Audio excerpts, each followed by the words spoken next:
Hello everyone, this is Mahima here to explain my third experiment in Case Tools lab to draw a sequence diagram. As the name signifies, sequence diagram is based on the sequential steps or process that takes place during the performance of an application. So I have drawn my sequence diagram for a hospital management system. First of all, let me explain the various components in a sequence diagram. Sequence diagram has an object which can be used as the actor or the users that are present during an application. And then this dotted line represents the lifeline, that is the scope of a specific object. As you can see, the scope of a pharmacy is still here.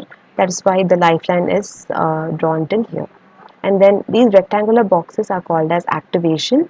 That is how long the action is being performed by a specific, like this message.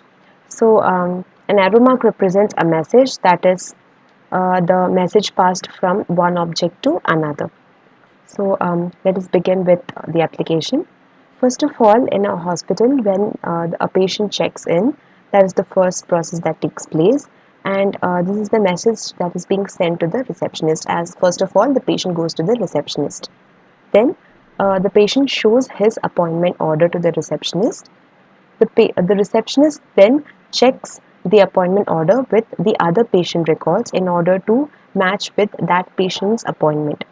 Over here, as you can see, I have put a self. This is so that I can represent that it takes place within that activation.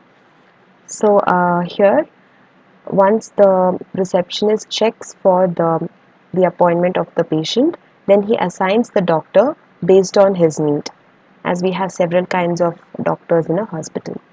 After that, now comes the use of doctor object. The patient goes to the doctor, and the doctor gives treatment to the patient, and after that he prescribes the medicines. Now the patient goes to the pharmacy to get the medicines, and then what happens?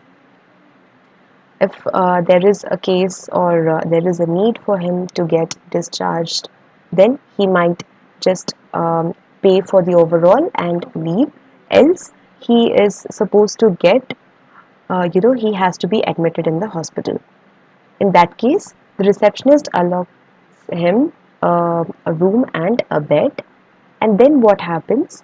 We see that the nurse comes into play. The nurse cleans the wounds and feeds the patients.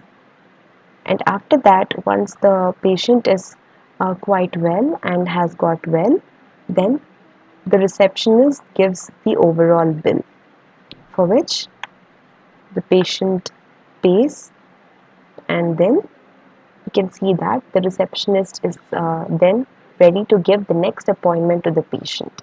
So that's all for my diagram and experiment. Thank you for watching.